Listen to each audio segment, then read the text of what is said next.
Hi guys, James from Devil's Paintbrush, and today I'm going to do a quick overview of my next job. It's a nation I haven't done before. I thought I'd give you guys a bit of a background into what happened in Northern Europe during the Second World War, and the significance these guys had on the outcome of the war on the Eastern Front. Now, you'll be forgiven for thinking they're Germans, but they're not.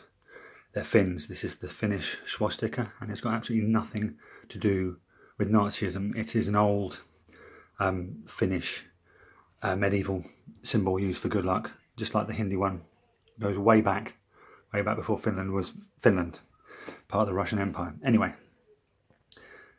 as you can see, I've got quite a lot of infantry here. I've got 3 boxes of continuation war Finnish rifle squads. I've got a BA6, which they captured from the Russians in the Winter War, which I'll go on in a bit. We have a Stug, supplied by the Germans, because the Finns were allied with the Germans.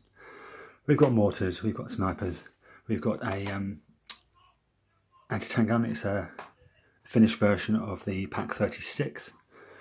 We've got a medium machine gun team, and we've got anti-tank Panzerschreck and rifles. The boxes in the background are nothing but a backdrop. So that is the army.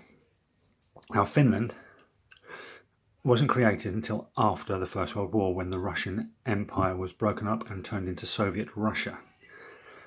Now, with the spread of communism, Lenin decided to invade everywhere and turn it into the whole of communist Europe. And that was stopped in 1921 in Poland. The Poles fought courageously and stopped the spread of communism. All this time, Finland was just sitting and watching. Now, in 1939, when Hitler and Stalin signed the Non-Aggression Pact, everyone was really confused. Until the following September, when Hitler invaded Poland, and 17 days later, Stalin invaded Poland from the east, which put them in the perfect position. They had a buffer zone from each other. It's what they wanted. So now, fast forward to November 1939, Stalin was still furious about Finland having their own country and wanted it back as part of the Russian Empire. So he invaded.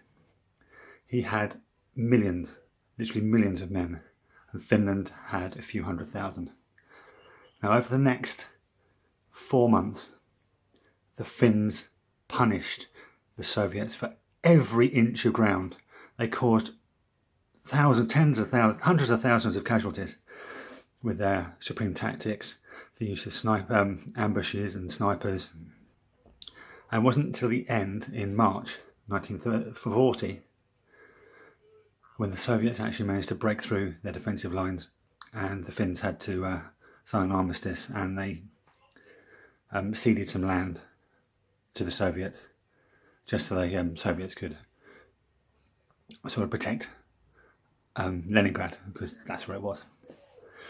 Fast forward again to June 1941, Hitler invades the Soviet Union. At the same time, the Finns take this opportunity to take back the land that they lost. Now, Hitler was really pleased with this, because he wanted allies, because he had the Italians, he had the Romanians, he had the Hungarians, he had the Bulgarians. But he wanted someone on the other side to help with the Leningrad side of things. And the Finns just really wanted their land back. So they kind of stopped. But there was heavy fighting throughout 41, 42, 43. And the Finns, again, they stopped the Russians at every turn.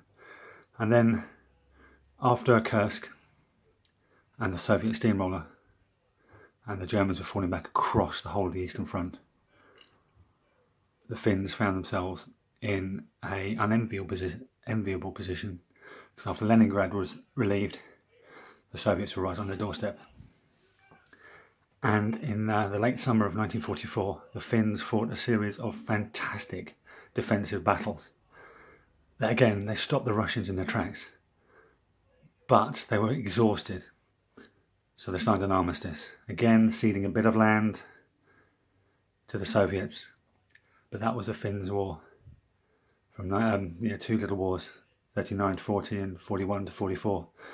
And with the loss of the Finnish coast, the Germans were even more hard pressed. And obviously, we know what happened. The Russians steamrolled through into Berlin. The Allies landed in Normandy, steamrolled through the other direction, and the Germans lost. So this is a continuation war force. So they've got Stugs. So this is clearly from 43, 44. Anyway, so this is what I'm going to be working on for the next couple of weeks. Again, you'll get continuous updates on what I'm doing. And the interesting thing about the Finnish was they put extra armour on their Stugs in the form of logs. Now these are bits of the bush in my back garden, and they are the perfect size. I'm going to cut them into Stug sized pieces, wrap them with fuse wire to look like the rope they strap them to, and stuck on the side of the Stug. So there you go, that's what I'm going to be working on for the next couple of weeks. As usual guys, I hope you found this interesting. Hope I didn't bore you with the history. Thanks for watching. Do all the YouTube stuff. Find me on social media, and I'll catch you next time.